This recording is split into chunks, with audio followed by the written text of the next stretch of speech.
नमस्कार। हम तमाम कलाकार आपके बीच उपस्थित हैं।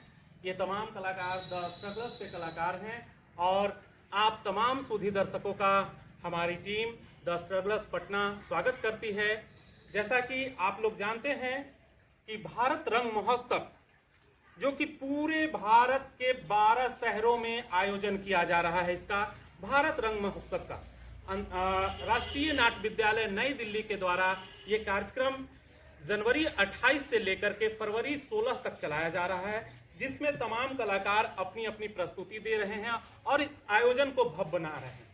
इस आयोजन में पंचम वेद नुक्कड़ नाटक की प्रस्तुति की जा रही है और इस आयोजन के महाकुंभ में तमाम कलाकार मिलकर के और ये कार्यक्रम को भव्य बनाने की कोशिश कर रहे हैं। साथ ही साथ यह अंतर्राष्ट्रीय स्तर पर भी अंतर्राष्ट्रीय संस्थानों के द्वारा भी यह कार्यक्रम को भव्य बनाया जा रहा है। इस आयोजन को भव्य बनाया जा रहा है।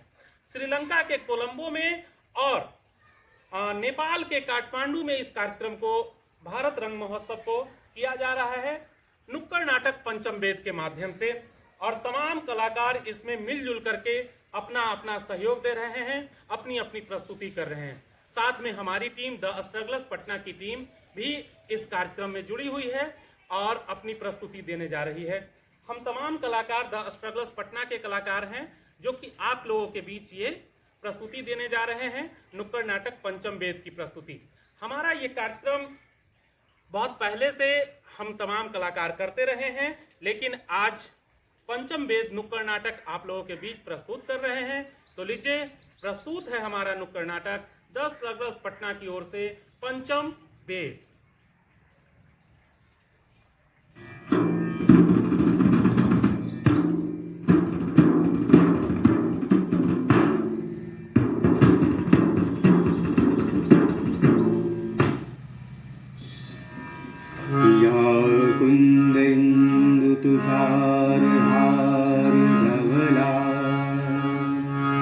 या शुभ्रवस्त्राविता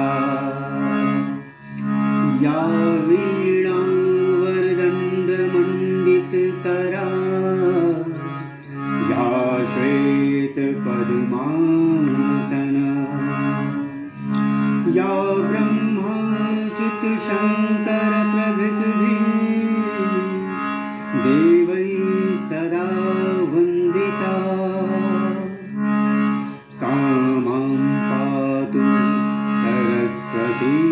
भगवती निशेष जाड्यापहा।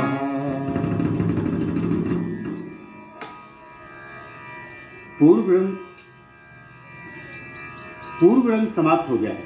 चलो अब जो कुछ सीखा है इसका अभ्यास करो। यह नवीन प्रयोग है, तनिक भी चूक नहीं होनी चाहिए। प्रणाम स्वीकार करें मुनिवर। सदा स्नेही बने रहो। कहें ऋषिगण, किस प्रयोजन से आना हुआ? हे मुनिवर, जब से आपने नाट्य शास्त्र की रचना की है, हमारे हृदय में कई प्रकार के प्रश्न उठ रहे हैं। हम उसी के उत्तर के लिए आपके पास आए हैं। पूछें, निसंकोच पूछें। गुरुदेव, नाट्य शास्त्र की उत्पत्ति कैसे हुई? इसका उद्देश्य क्या है? यह आपने बहुत ही अच्छा प्रश्न किया। यह प्रश्न केवल नाटक को नहीं बल्कि जीवन के सार को समझने का माध्यम है।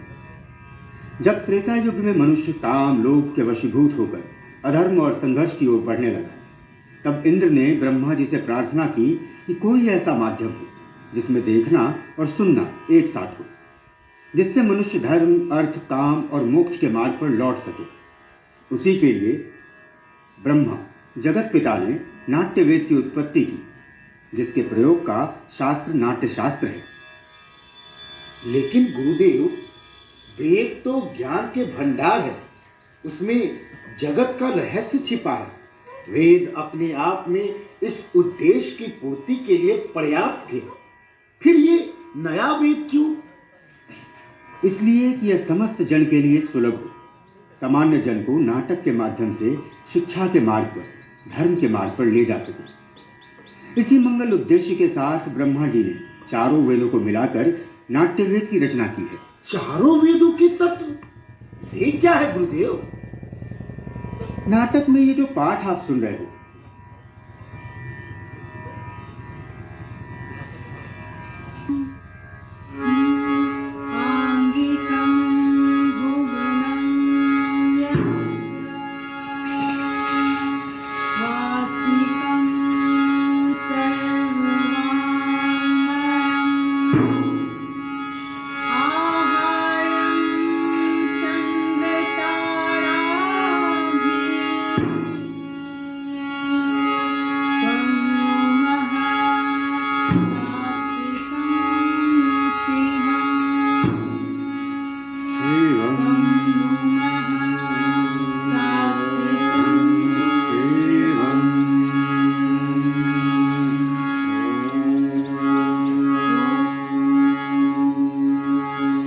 नाटक में जो पाठ आप सुन रहे हैं, ब्रह्मा जी ने इसे ऋग्वेद से लिया है और ये सुंदर गान का आधार सामवेद है। यजुर्वेद से अभिनय और अथर्ववेद से रस लिया गया है।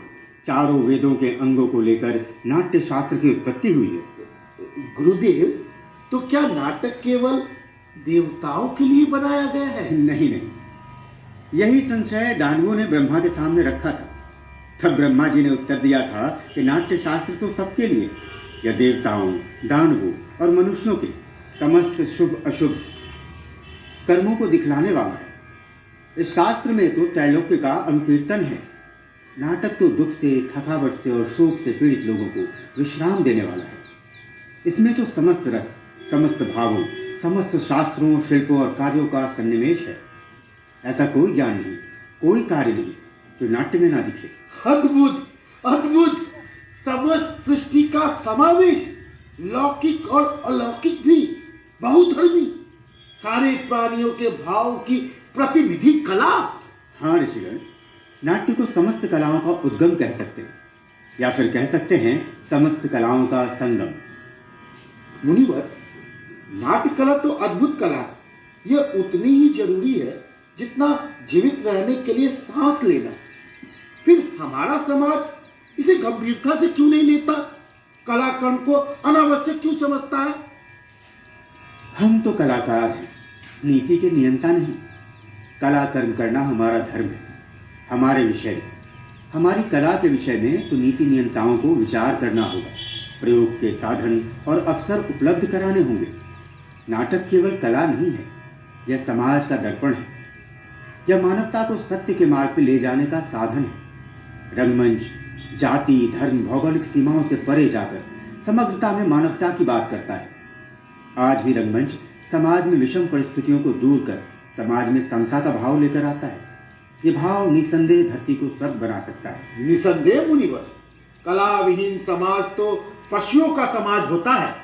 इसी आशा और अपेक्षा के साथ कि समाज कला और कलाकारों को वो स्थान दे जिसके वे अधिकारी हैं, मैंने नाट्य शास्त्र को पंचम वेद कहकर पुकारा। पंचम वेद, समस्त वेदों का ज्ञान, पंचम वेद, नाट्य शास्त्र का गुरुवर। ऋषिगण, मेरे रंग करने पुत्र आपके स्वागत के लिए अपनी प्रस्तुति तैयार कर आपकी प्रतीक्षा कर रहे हैं। चलिए चलकर नाटक का आनंद। जी गुरुवर, जैसी आपकी आज्ञा। वृद्धि और राष्ट्र की आशा सभी की पूर्ण, सृष्टि व आनंद की जग में सदा संपूर्ण। धरती सदा फूले फले, ऊपर विमल आकाश हो, सज्जन रहे निर्भय सदा और दुर्जनों का नाश हो। कट कर दो भैया।